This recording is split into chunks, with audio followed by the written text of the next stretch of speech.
Hey guys, exercise 7.1 का question number 5 हमें क्या कहता है?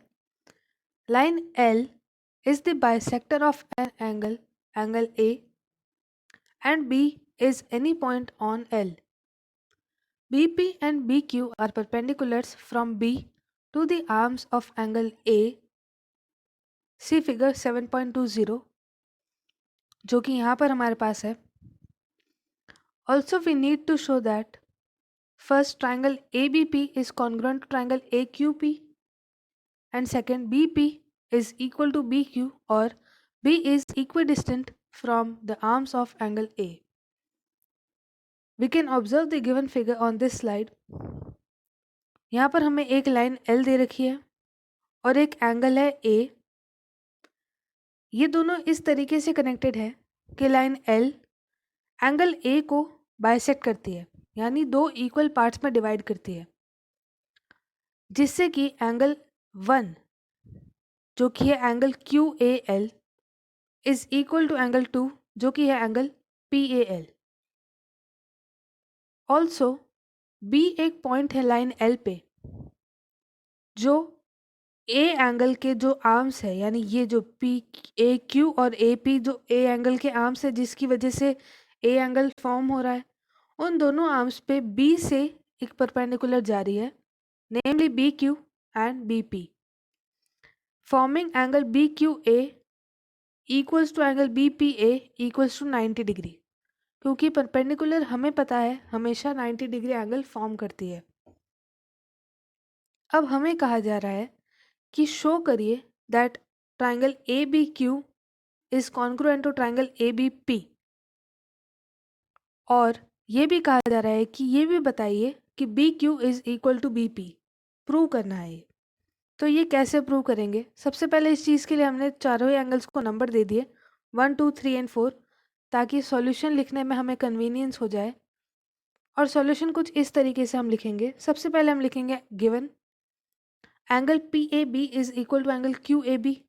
कैसे पता चला? Line L is angle bisector of angle A. ये हमें गिवन है क्वेश्चन में, लैंग्वेज फॉर्म में.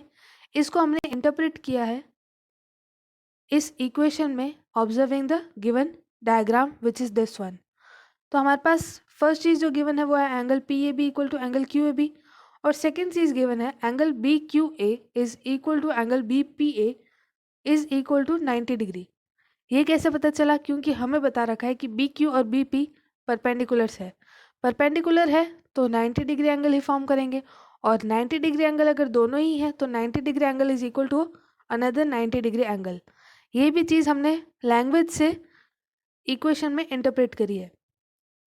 सबसे पहली चीज़ to prove triangle APB is congruent to triangle AQB, ये प्रूव करनी है. इसके लिए हमें फर्स्ट चीज़ जो हमें दिखी है कि angle PAB is equal to angle QAB, जो कि यहाँ पर गिवन में भी है. तो इसको हम लिखेंगे कैसे? PAB को हमने क्या ले रखा है? एंगल 2, और QAB को हमने एंगल 1 ले रखा है. तो हम यहाँ लिख सकते हैं that angle 1 is equal to angle 2. सामने हम लिखेंगे गिवन. सेकेंड चीज़ हमें क्या दे रखी है? Angle 3 is equal to angle 4, के BQA is equal to BPA, वो भी गिवन है. तो angle 3 is equal to angle 4, ये भी गिवन है. और थर्ड चीज़ हमें क्या दे रखी है? ये हमें ऑब्जर्व करनी पड़ेगी डायग्राम में. अब अगर हम दोनों ट्राइंगल्स बनाते हैं, ट्राइंगल QAB और ट्राइंगल PAB, तो हमारे पास जो लाइन PA है, PA नहीं, लाइन AB है, वो कॉमन है. तो हम लिख सकते हैं कि AB equals to AB common arm. तो ये तीन चीज़ें हैं, ये तीन चीज़ें इन दोनों ट्राइंगल्स में कॉमन है, जिससे कि हमें मिलता है AAS कॉन्ग्रुएंसी, एंगल, एंगल और साइड. AAS ही क्यों मिली? क्यों ASA नहीं? यहाँ पर हमें मिल रही AAS कॉन्ग्रुएंसी और ASA नहीं. ASA क्यों नहीं है? क्योंकि ASA कॉन्ग्रुएंसी में ये रिस्ट्रिक्शन होता है कि जो साइड है वो दोनों एंगल्स के इंक्लूडिंग साइड होनी चाहिए, लेकिन यहाँ पर जो हमें साइड मिल रही है वो इंक्लूडिंग साइड नहीं है, other than the including side है, इसीलिए AAS कॉन्ग्रुएंसी की वजह से ये दोनों ट्रायंगल्स कॉन्ग्रुएंट प्रूव हो चुके हैं। अब अगर ये दोनों ट्रायंगल्स कॉन्ग्रुएंट प्रूव है तो इनके कॉरस्पॉन्डिंग पार्ट्स भी इक्वल होंगे। So according to CPCT concept, BQ is equal to BP, क्योंकि PQ और BP कॉरस्पॉन्डिंग साइड्स है, and AQ is equal to AP। तो CPCT से हमारे पास ये स्टेटमेंट आ गया है जो कि हमारा सेकंड स्टेटमेंट था क्वेश्चन में।